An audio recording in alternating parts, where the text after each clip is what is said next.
My Scotland Trip by Alison Horstman. Here we see a map of Great Britain. I flew into Scotland.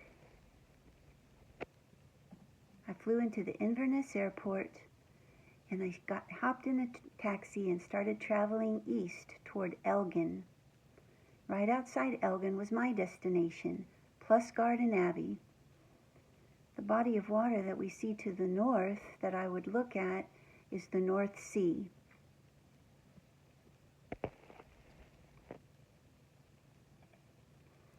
Here's another map.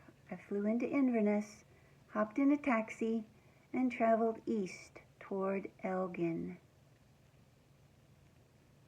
Plusgarden Abbey was 6 miles west of Elgin. This is one of the first views I saw when I entered the monastery grounds. Beautiful green fields. They also had a small apple orchard on the monastery grounds, and I learned that the monks make hard apple cider. This is my first in-person view of the monastery, Plusgarden Abbey Monastery. And here is an internet photograph of the monastery. Plusgarden Abbey is a 13th century monastery. It houses a community of Catholic Benedictine monks. It is the only medieval British monastery still being used for its original purpose, which is to praise and worship God. All the Benedictine monasteries are named after Saint Benedict, and he's famous for writing the Rule of Saint Benedict. The Rule comprises 73 short chapters. Its wisdom is twofold: spiritual, how to live a Christ-centered life on earth, and administrative, how to run a monastery efficiently. Beautiful views from the monastery grounds. Beautiful flora and fauna. This is a rhododendron bush, also called English rose. Flowering trees. Flowering bushes. Huge green fields, and it turns out the fields are barley. They grow barley, and they use the barley in the production of Scottish whiskey.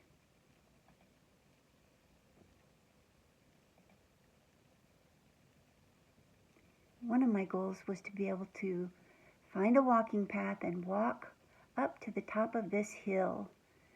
And actually I ended up being able to do that, but I wasn't walking on the fields of barley. Bonnie and I found the forest pathway, which was behind this first set of trees right here. So we were actually walking up the hill on a forest path behind the trees and behind the barley fields. Fields of barley contrasted with a golden flowering plant called gorse. This gorse plant is also called whin by the locals, W-H-I-N. It's a yellow flowering plant that is a cousin to the plant Scotch broom. And you see it all over Scotland. Praise the Lord, Bonnie joined me at Plusgarden Abbey.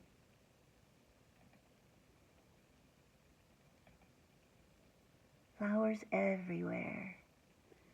And inside the beauty of the monastery, there were beautiful, beautiful stained glass windows. I was glad when they said to me, "Let us come into the house of the Lord." Interesting architecture inside the abbey, the old and the new. Here's friend Jim, who showed us how to get to the forest path, and here he's telling us the story of the reenactment that he and his friends did of the famous Halloween poem written by Scottish poet Robert Burns. He and his friends enacted the poem on a very cold and dark January night to a group of very jittery friends. It's a very famous Halloween poem. Fresh eggs for sale on the side of the road. They use the honor system for payment. A beautiful view from friend Jim's house. He took us to his beautiful home and we explored the grounds there.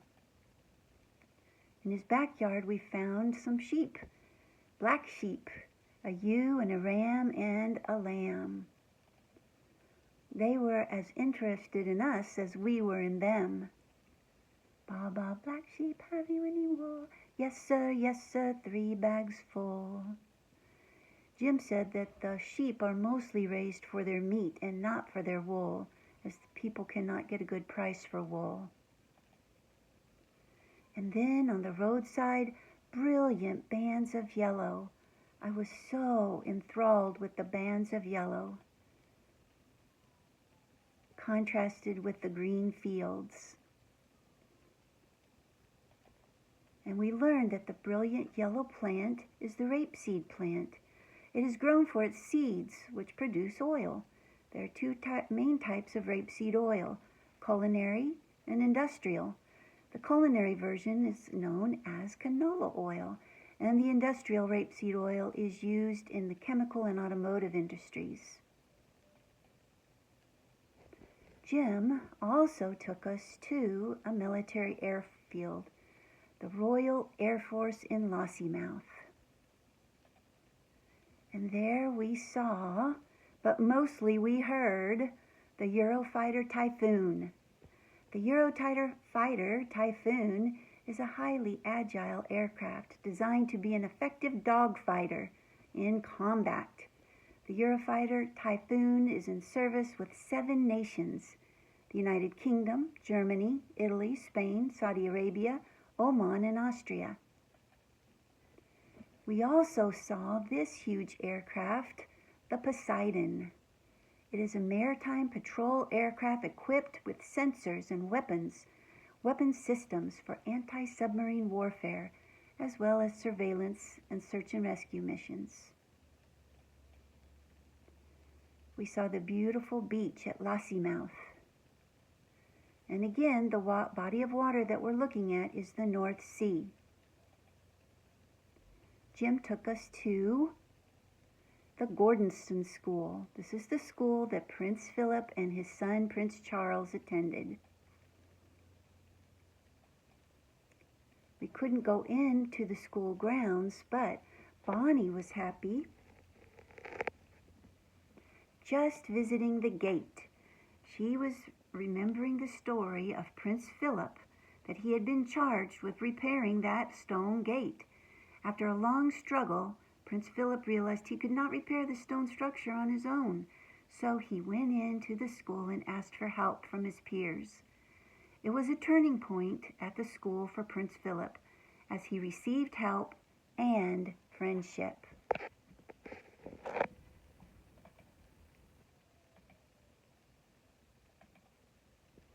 Then friend Jim took us around in Elgin, and he took us to his family butcher shop. And on the side of the building were pictures of his family history. This is his first wife, and she was a cellist and a musician. She played alongside of Prince Charles. And this is his second wife, who was the main caterer at the Gordonston School. So she had relationships with Queen Elizabeth and the royal family. Here's Jim, and here he is as a young man. He took over the butcher shop business from his father. Here's his father. And then he took us into the butcher shop, which is now owned by a different family. And I was really impressed with the farm fresh vegetables that they had right at the front door. And the beautiful display of meat. Very organized, very fresh. Then he took us into the back kitchen where they were making deliciously smelling meat pies. Jim left us in Elgin for a time, and Bonnie and I had lunch, and then she bought me a cafe latte, which was very delicious. and creamy. Back on the monastery grounds, we visited a small cemetery. And there's the very special magical gate that led us to the footpath that led us to the forest trails. Here's Bonnie going up into the forest trails. And here's the sign pointing the way to Elgin. It made us think of Elizabeth and Keith.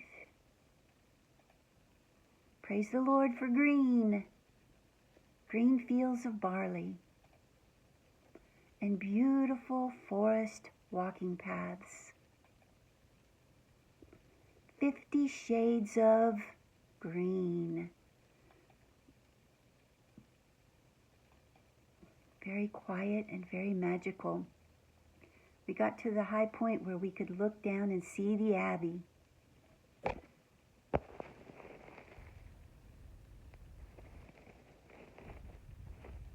And so I had met my goal of climbing up the hill.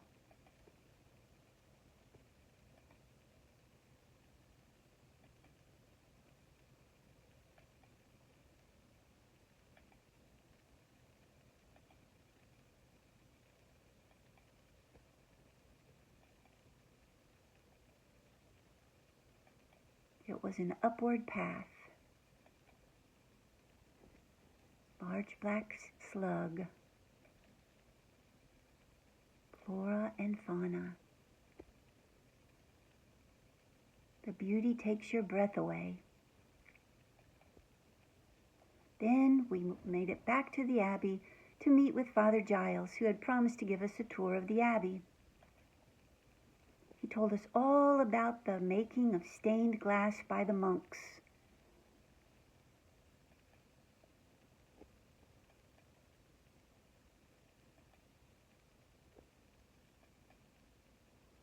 And then our friend Marion from the ladies' dormitory told Father Giles that she was an organist, and he invited her to play the monastery organ.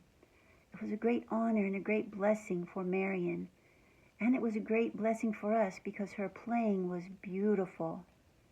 And she invited her friend Jane to sing along, and the music was heavenly. Here they are with our other friend, Ruth. And Ruth had the strongest Scottish accent. And she told us, I bide in the brogue. She was very hard to understand, but very fun to try. And Father Giles did remind me a wee bit of Yoda. Here we are with Father Giles.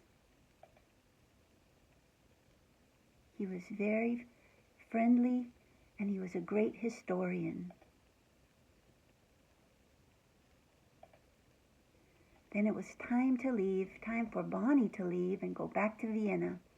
And again we saw the fields of green and the bands of yellow.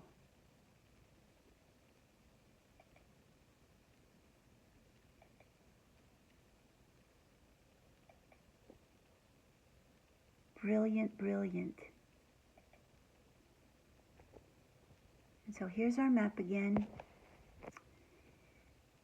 We left Plusgarden Abbey and we traveled back west this time along our pathway and back toward the airport. And Bonnie and Peter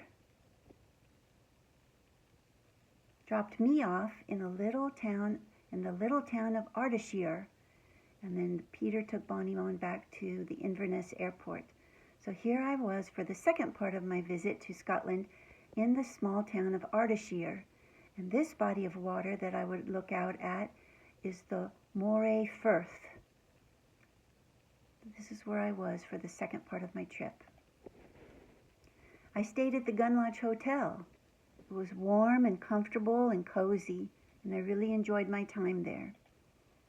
This is the little restaurant I sat in several times, and this was my table number 6. The rooms were warm and cozy and clean. The bathroom had a towel warmer. I could make hot tea in my room. It was very delicious. The purple rock cress was stunning. And every meal they would bring me my own carafe of fresh, clear, clean water. It was delicious. My favorite meal was the fish and chips with a side salad.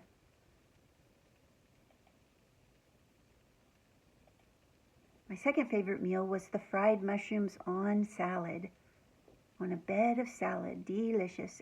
And my friend that kept me company was my good book, The Keys of the Kingdom. I really, really enjoyed my book while I was eating. Beautiful views in Ardeshir. So many little mini daisies. I couldn't get enough of looking at these mini daisies. The golden gorse plant everywhere in Scotland. The beautiful coastal view. Again, the Lord blessed me with so many walking paths. This was not a sandy beach, it was a rock beach, and the British call that shingle, a mass of small rounded pebbles on a seashore, a wonderful beach of fine shingle.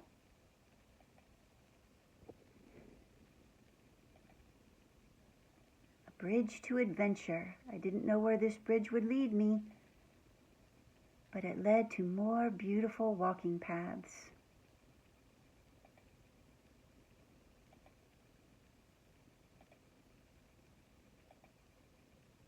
When the sun hit the water, it sparkled. It was absolutely stunning. Sparkling ocean water. So here I was in Ardeshir, and I would travel up the coast. My first day I got there, I started walking in lovely path, and I traveled up the coast to Fort George. So I was very proud of myself and thankful that I made it all the way up here to Fort George. And this is Fort George. Fort George is an active military base. It was built in 1746 by King George II. Fort George is the mightiest artillery fortification in Britain, if not in all Europe. And this is where I was. Inside the Fort George complex, you can attend or view the Highlander Museum, and that's what I did.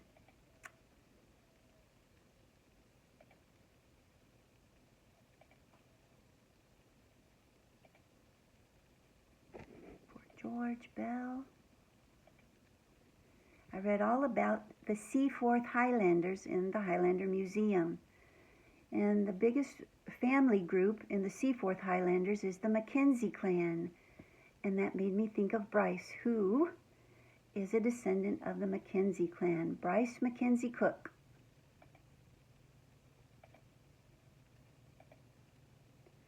Back in Ardeshir, walking up and down the streets, I saw that they still have pay phones.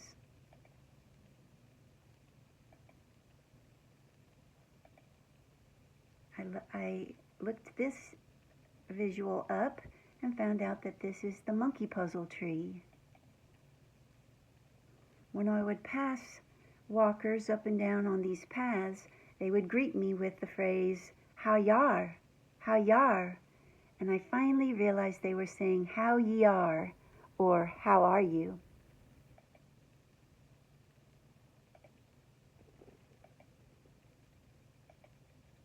Buttercups. Lots and lots of sheep. And they were very aware and interested when a human would watch them. You could put your trash in the grit bin.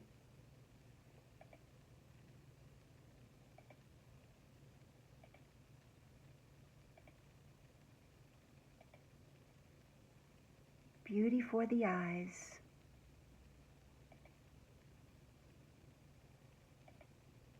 This is Philip. He got off the bus and then he noticed me putting daisies in my Bible, so I came over to say hello. He was very friendly and he was very kind.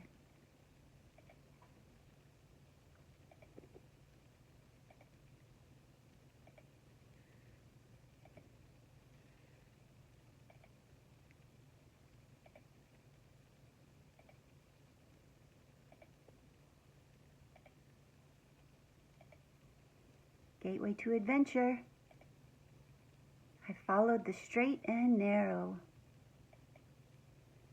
I was wondering what this plant was, and I looked it up on Google Lens, and it turned out to be the young green poppy sprout. Out pops the poppy. So beautiful.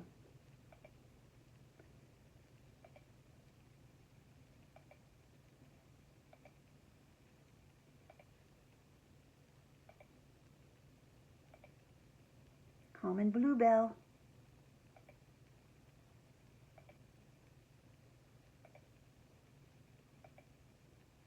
And the only flower I really didn't see is the national flower of Scotland, the thistle. Time to say goodbye, beautiful Scotland. Thank you for hosting me and my sister. Your beauty will remain in our hearts and minds forever. P.S. I thought this funny restroom symbol was very interesting in the airport as I was leaving. Bye for now. Subscribe to my channel and like.